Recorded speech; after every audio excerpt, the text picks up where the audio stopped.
चुनाव का नतीजा आया है, खासकर सारण का।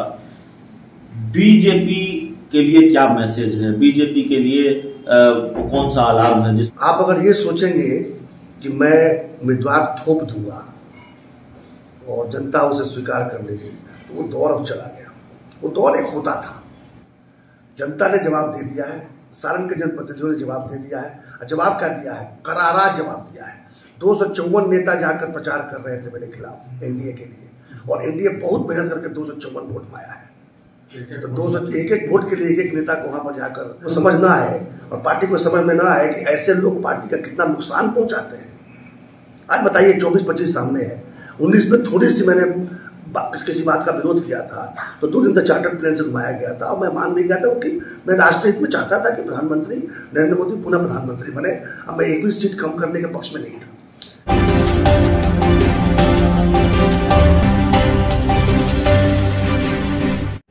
नमस्कार, आप देख रहे हैं आर लाइव और मैं हूं अभिषेक मिश्रा। इस वक्त हमारे साथ बात करने के लिए सच्चिदानंद राय हैं। सच्चिदानंद राय बिहार में बीजेपी का कद्दावर चेहरा, बीजेपी का कद्दावर चेहरा है।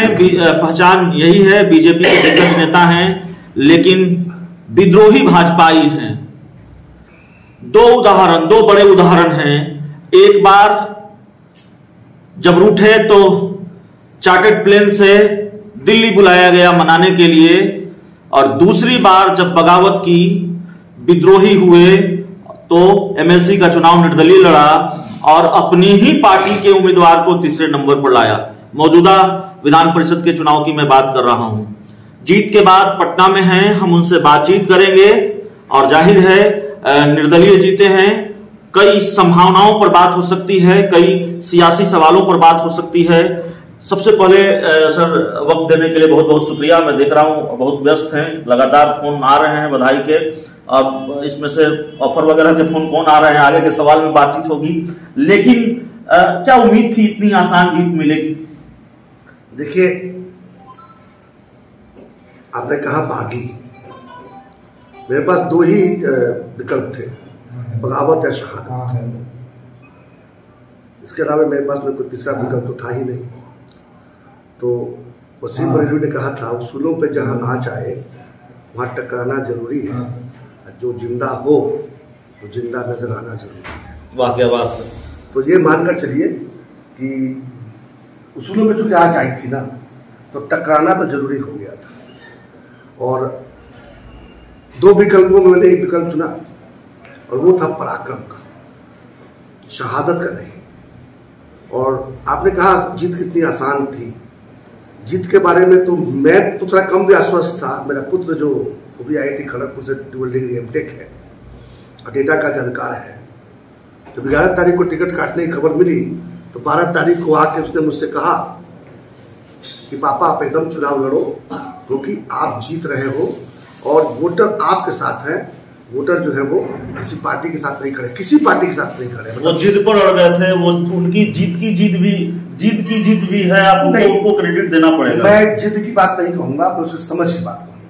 उसकी इतनी समझ थी, वो समझ गया था कि किसी भी दल के पास ये वोट नहीं है, ये वोट अगर है तो उसके पिताजी के पास ही है। ऐसे यूं ही नहीं था। मैंने 6 साल के कार्यकाल में जो मैंने जनप्रतिनिधियों के लिए, जो हमारे वोटर हैं, उनके लिए जो काम किया था वो सामने था। और पिछले 11 तारीख के पहले 5 माह हो चुके थे जब मैं लगातार नवनिर्वाचित जनप्रतिनिधियों के बीच उपस्थित रहा। 3 बार उनसे मिल चुका था और उनको विभिन्न तरीके से सम्मानित करना, उनके साथ संवाद स्थापित करना, एक तरह से कहिए तो नए बदले हुए परिस्थितियों में कैसे उनका रोल होगा, उसका प्रशिक्षण तक मैं कर रहा था। और मैं ये तैयारी कर रहा था कि जब वो चुन के आए हैं और फिर मुझे चुन रहे हैं, तो अगले 5 वर्षों किस तरह से लोग कदम से कदम मिलाकर बिहार और विशेष करके सारण और उससे भी विशेष करके महाराजगंज का किस तरह से हम लोग विकास करने में खुद के महाराजगंज नाम लिए होगा, अजीब लगा होगा। तो सारण का हेडक्वार्टर छपरा में है और दूसरे लोकसभा क्षेत्र में पड़ता है। महाराजगंज दुर्भाग्य से 2 जिलों में बटा हुआ है। 2 विधानसभा क्षेत्र आते हैं सिवान से और 4 आते हैं सारण से। मैं चूंकि सारण का जनप्रतिनिधियों का प्रतिनिधि हूँ तो 4 तो मेरे जद में आ जाते हैं, वो 2 नहीं आते। तो सिवान वाले को परिचित करते हैं उन लोग को, ऐसा छपरा वाले को परिचित करते हैं 4 को।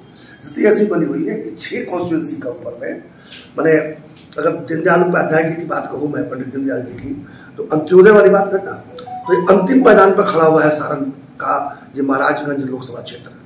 तो इस अंतिम पायदान को अंत्योदय करना बहुत जरूरी है। दशकों का राजनीतिक अनुभव है आपका, और इसी नाते मैं सवाल पूछ रहा हूँ, इसलिए नहीं कि आप, चूंकि भाजपा ने तो आप पर कार्रवाई की है, उस पर भी बातचीत होगी, लेकिन आप भाजपा के कदावर चेहरा रहे हैं इसलिए नहीं पूछ रहा, लेकिन आपका जो राजनीतिक अनुभव है, राजनीति की जो समझ है, वो बहुत बेहतर है, इसलिए आपसे ये सवाल पूछ रहा हूँ। ये जो चुनाव का नतीजा आया है, खासकर सारण का, बीजेपी के लिए क्या मैसेज है? बीजेपी के लिए कौन सा अलार्म है जिसको बीजेपी को समझना चाहिए? मैं बीजेपी के लिए बात नहीं कहूंगा, मैं किसी भी पार्टी के लिए बताऊंगा। आप अगर ये सोचेंगे कि मैं उम्मीदवार थोप दूंगा और जनता उसे स्वीकार कर लेगी, तो वो दौर अब चला गया। वो दौर एक होता था जो बड़े चेहरों के नाम पर चुनाव होते थे। तो अब जमाना बदल रहा है, नए युवा जो आ गए हैं राजनीति में। अगर बात करें, हम केवल जनप्रतिनिधियों की बात करें, पंचायत प्रतिनिधियों के, तो मैंने जो देखा 70% से अधिक युवा जीते हैं या अपनी माता को, घर के लोगों को जिताकर स्वयं फेस बनने का काम कर रहे हैं। और ये उस पुराने जाति के रूढ़ी में, पार्टी के रूढ़ी में बंधे हुए नहीं है। ये बड़े प्रोग्रेसिव सोच वाले लोग हैं। उनको जाति पार्टी से अलग एक योग्य नेता की जरूरत है। बहुत खुलकर आप बात करते हैं। बीजेपी के किन किन नेताओं ने बधाई दी है? स्थानीय एक महानुभाव है, तो वो तो पूरे खेल के पीछे ही थे वो, और जिनको बरगला कर उन्होंने मुझे टिकट कटवा दिया था, वो 2-4 लोगों को छोड़कर कोई भी नहीं है जो मेरे खिलाफ है। बल्कि जब मेरा टिकट कटा था तो उनके तरफ से ढाढ़स बांधने के लिए मेरे पास फोन आया था। वो समझते थे कि ये साहब जो है शहादत को स्वीकार करने जा रहे हैं। तभी मैंने डिक्लेयर कर दिया था कि नहीं, मैं लड़ूंगा। बगावत कहिए तो मैं तो कहूँगा ये पराक्रम है, पराक्रम दिखाऊंगा। और खासकर जब मुझे आशीर्वाद प्राप्त है अपने वोटरों का, तो मुझे इन दलों की बात चिंता क्यों करनी है? तो बिहार का ये पराक्रमी सियासतदान, जिसको लोग सच्चिदानंद राय के नाम से जानते हैं, भारतीय जनता पार्टी में वापसी होगी? देखिए, राजनीति में रहना है तो कोई ना कोई तो विकल्प में चुनना ही होगा। देखिए, अभी खुशी की बात यह है कि भी कोई हड़बड़ी, कोई जल्दी नहीं है। अगला कोई भी चुनाव जो कायदे का चुनाव होने वाला हो, लोकसभा होगा, उसका विधानसभा होगा। ऑफर वगैरह आ रहे हैं जो कि 24 से 25 तक दूर है, पहले बता दूं मैं। तो मेरे पास अभी लगभग 2 साल है। मैं स्वतंत्र, देखिए, स्वाधीन मनुष्य की इच्छा के आगे पहाड़ हिल सकते हैं, रोटी के आगे अंबर वाले सारे श्रृंगार मिल सकते हैं। राजभाई से दिनकर मेरे ही परिवार के थे, उन्होंने कहा था। तो मैं तो स्वाधीन मनुष्य हूँ, पहाड़ हिलाने की औकात रखता हूँ। तो रोटी के लिए कहीं जाकर मैं हाथ नहीं फैलाने वाला हूँ। अंबर के श्रृंगार में नजर है। ऑफर मिला है कहीं से? बहुत से मिलते हैं, मिलते रहेंगे। कई लोग संपर्क साधने का प्रयास कर रहे हैं, अपने एजेंट्स भेज रहे हैं, सब चल रहा है। लेकिन क्या है ना कि यहाँ पर कोई चूक कर जाएगा। अगर सच्चिदानंद राय को एक साधारण जैसे राजनीति के जो नेता होते हैं वो समझेगा, तो मैं राजनीति में समाज सेवा और समाज सुधार के लिए आया हूँ। पैसा कमाने तो आया नहीं, ईश्वर की कृपा से वहां जरूरत नहीं। मेरा एक करियर नहीं राजनीति। राजनीति में एक माध्यम है, एक आंदोलन का। जब तक मैं पार्टी के बंधनों में बंधा रहता हूं, तो क्या था, अनुशासन रोक देता है, जबान पर ताला लग जाता है और हाथ बंध जाते हैं। तब ये स्वतंत्र जीव की तरह कुछ तक मैं इसको जरूर इसका सुख प्राप्त करना चाहता हूँ। स्वतंत्र होकर जनता और जनप्रतिनिधियों की बातें बुलंदी से रख सकूं, मैं उस पर ज्यादा ध्यान दूंगा। मैं किसी पार्टी विशेष के खिलाफ नहीं, मैं किसी पार्टी के पक्ष में नहीं। अब विचारधारा की बात आई है तो सबका साथ सबका विकास किसी के नारा हो सकता है। मेरे लिए वो संकल्प मेरे जीवन का चरित्र है। एक आखिरी सवाल है आपसे, और सवाल यह है कि क्या, हमने तो ये पूछा ही आपसे कि क्या सच्चिदानंद राय की बीजेपी में वापसी होगी, वापसी नहीं होगी, लेकिन क्या आप ये मानते हैं कि बीजेपी का जो प्रदेश नेतृत्व है उसने आपके साथ खेल किया? जो आरोप मैं समझ पाया आपने पहले भी लगाया, और उनको बीजेपी के प्रदेश नेतृत्व को जवाब मिल गया है। देखिए, मैं ये समझने की कोशिश कर रहा हूँ कि मेरा टिकट काटने के पीछे किनका हाथ था और क्या था, क्या कारण थे।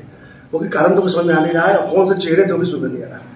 एक स्थानीय नेता को छोड़कर, जिन्होंने महाराजगंज की दुर्गत कर रखी है, उनको छोड़कर अभी मेरे समझ में कोई नहीं आया कि कौन सा व्यक्ति हो सकता है। हो सकता है कि उन्होंने इतनी अच्छी वकालत कर दी, इतनी मजबूत वकालत कर दी मेरे खिलाफ कि बदला कर जो है वो टिकट कट गया हो, किसी का दोष ना हो सकता है कि कोई उनके साथ मिलकर भी काम किया हो। मैं कयास नहीं लगाने जा रहा। जनता ने जवाब दे दिया है, सारण के जनप्रतिनिधियों ने जवाब दे दिया है। जवाब क्या दिया है? करारा जवाब दिया है। 254 नेता जाकर प्रचार कर रहे थे मेरे खिलाफ एनडीए के लिए, और एनडीए बहुत मेहनत करके 254 वोट पाया है। तो 200 एक वोट के लिए एक नेता को वहां पर जाकर हाथ रगड़ पैर रगड़ घिसना पड़ा है।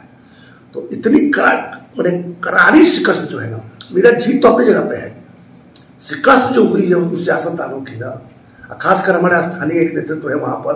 मैं बता रहा हूँ, जलालपुर में घर पड़ता है, उनके घर के जस्ट बगल में बूथ था और वहीं बगल में कैंप लगे हुए थे चुनाव के दिन। तो हमारे समर्थकों का भी कैंप था और उनकी पार्टी के समर्थकों का भी कैंप था। उनके पुत्र और 2 बेचारे कमिटेड कार्यकर्ता, वो 3 छोड़कर सारा दिन 10-5 लोग तभी दिखाई दिए जब वो स्वयं वोट देने गए थे।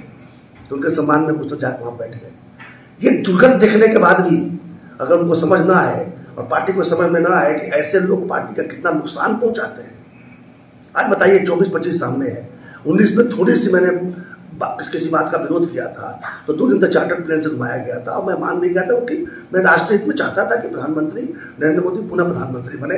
अब मैं एक भी सीट कम करने के पक्ष में नहीं था, इसलिए देखिए बात पहुंचानी थी, बात पहुंचाया, पार्टी उससे मजबूत हुआ, 40 सीट यहाँ से जीत के निकले चपड़ा बिहार से। लेकिन क्या हमको समझ में नहीं आ रहा कि 24-25 पर सच्चिदानंद राय के साथ में इस तरह साजिश करने का क्या प्रतिफल हो सकता है? उनको सिर्फ अपना स्वार्थ दिख रहा था कि मैं किसी को पटक दिया, पटकने की तो शक्ति है नहीं, वो तो पता चल गया आपको कि किस तरह से जो है तो दुबिया पछाड़ मिला है। तो आप वो करने के चक्कर में अपने पूरे देश की राजनीति को जो है सो दांव पे लगा दिया। तो 24 की राजनीति कहीं किसी एक पर्सनालिटी की बिहार में घूमने वाली है तो आपके सामने बैठा हुआ है। तो सच्चिदानंद राय इतनी कमजोर शख्सियत नहीं है कि आप उनको किनारे लगा दें। सच्चिदानंद राय उतने कमजोर चेहरे नहीं हैं, उतने कमजोर राजनीतिज्ञ नहीं हैं कि आप उनके साथ कोई खेल कर दें। अगर ऐसा कोई करेगा तो उसकी लूटिया डूबेगी, उस पार्टी की लूटिया डूबेगी। और जाहिर है बीजेपी में अगर हुआ है जो आरोप है तो बीजेपी की लूटिया डूबी है। पार्टी सारण में 3रे नंबर पर पार्टी के उम्मीदवार रहे हैं। सच्चिदानंद राय 2024 और 2025 याद दिला रहे हैं, बता रहे हैं कि 24 और 25 का चुनाव सामने है, ये मत कीजिए वरना और बुरी गत होगी। और दावा यह है, हालांकि दावे को आप हल्के में नहीं ले सकते क्योंकि सच्चिदानंद राय ने यह करके दिखाया है। तो दावा क्या है? दावा यह है कि बिहार की राजनीति अब सच्चिदानंद राय के इर्द गिर्द घूमेगी। इस पूरे इंटरव्यू में इतना ही। ये इंटरव्यू आपको पसंद आएगा ऐसी हमें उम्मीद है। बहुत बहुत धन्यवाद।